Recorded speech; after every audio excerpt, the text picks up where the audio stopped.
Mahfud MD ini orang gagal.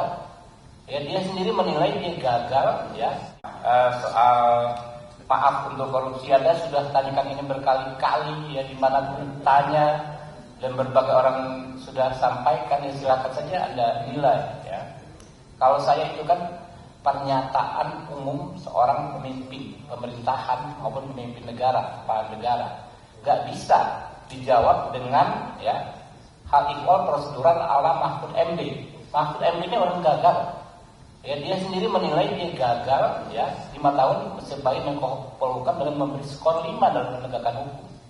Apa yang mau dinilai dari Mahfud MD? Nah, jadi ya teman-teman ya, itu aja. Saya malas capek kita berdebat ya.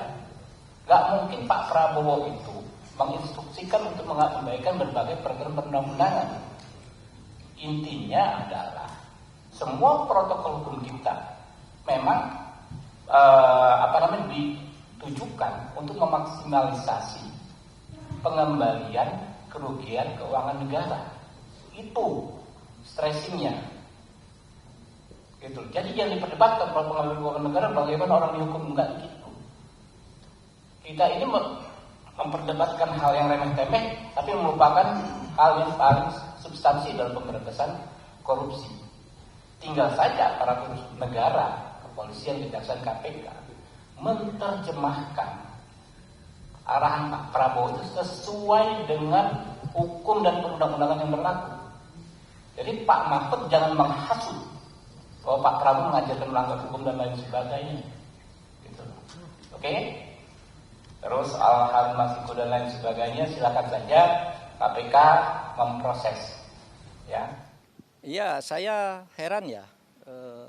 Menteri terkait dengan hukum itu sukanya mencari dalil atau pasal pembenar terhadap apa yang disampaikan oleh Presiden.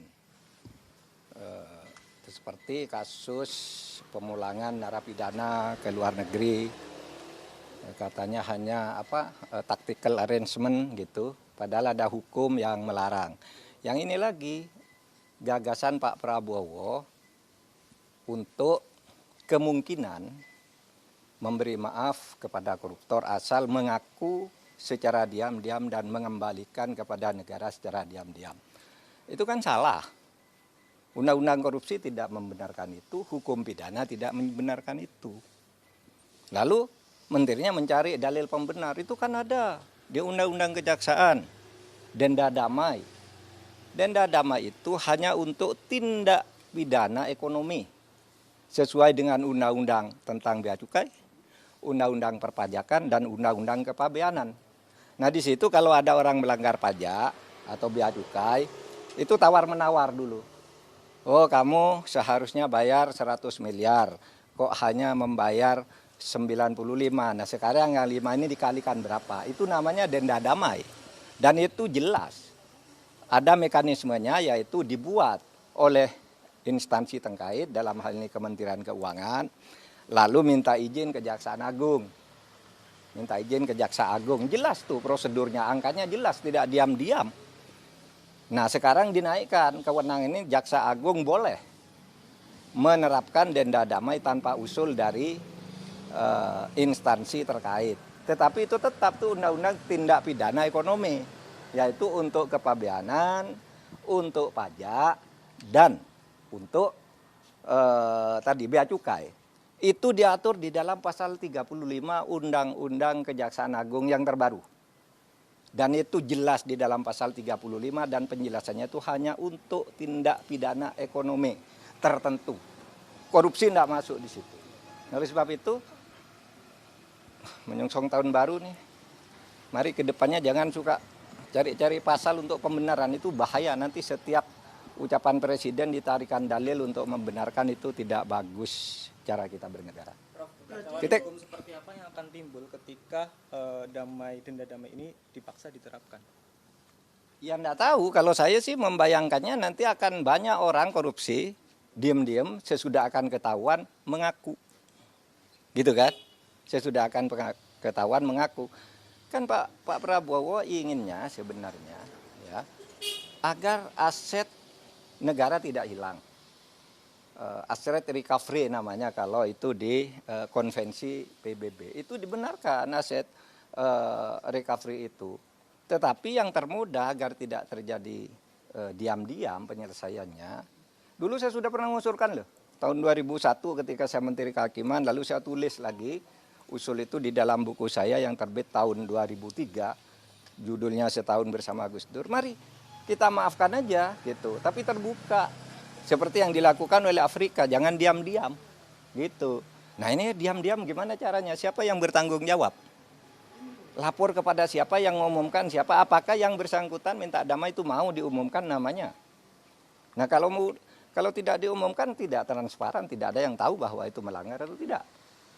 Tapi kalau diumumkan ya lewat pengadilan aja. Dan salah kalau mengatakan undang-undang untuk mengembalikan aset itu tidak ada jalannya. Kalau mau ya undang-undang perampasan aset diberlakukan aja, undang-undang perampasan aset yang sudah dituju oleh DPR sama pemerintah dulu, tapi lalu macet di DPR. Itu saja diundangkan, itu lebih gampang ya, undang-undang perampasan aset itu kan bisa dilakukan begitu. Oke. Prof, berarti Prof Mahfud menilai bahwasannya apa yang disampaikan oleh Menteri Hukum itu salah kaprah, Prof? Saya kira bukan salah kaprah, salah beneran. Kalau salah kaprah itu biasanya sudah dilakukan, terbiasa meskipun salah. Ini belum pernah dilakukan kok. Mana ada korupsi diselesaikan secara damai? Itu korupsi baru, namanya kolusi. Kalau diselesaikan secara damai, dan itu sudah sering terjadi kan? Diselesaikan diam-diam antar penegak hukumnya yang ditangkap. Kalau menyelesaikan diam-diam, kan banyak tuh yang terjadi. Jaksa, polisi, hakim masuk penjara, kan mau menyelesaikan diam-diam. Iya toh, itu sama aja. Oke. Pak, tapi Pak Andi Akas kan ada menyinggung sedikit soal turunan dari Undang-Undang Kejaksaan. Berarti ini apakah ada keterkaitan akan ada? Ya itu, yang saya katakan tadi itu, menyebut Undang-Undang Kejaksaan itu salah. Undang-Undang Kejaksaan itu mengatur tentang itu di dalam pasal 35 yang menyatakan bahwa dalam hal-hal tertentu Jaksa Agung boleh menerapkan denda damai di mana sebuah kasus itu tidak diadili asal ada perdamaian tentang jumlah yang dibayar. Itu pasal 35 menyebut bahwa itu hanya untuk tindak pidana ekonomi. Lihat aja pasal 35 itu tindak pidana ekonomi itu ada 3. Kepabeanan, perpajakan, dan apa tadi? Dan bea cukai. Hanya itu yang boleh, kalau korupsi lain tidak boleh, tidak pernah ada dan tidak boleh ada. Tapi terserah aja, nanti lihat aja akibatnya akan lari semua orang koruptor diam-diam, kalau mau ketahuan baru ngelapor, minta damai, dan kita tidak tahu siapa yang mendamaikan, kan gitu.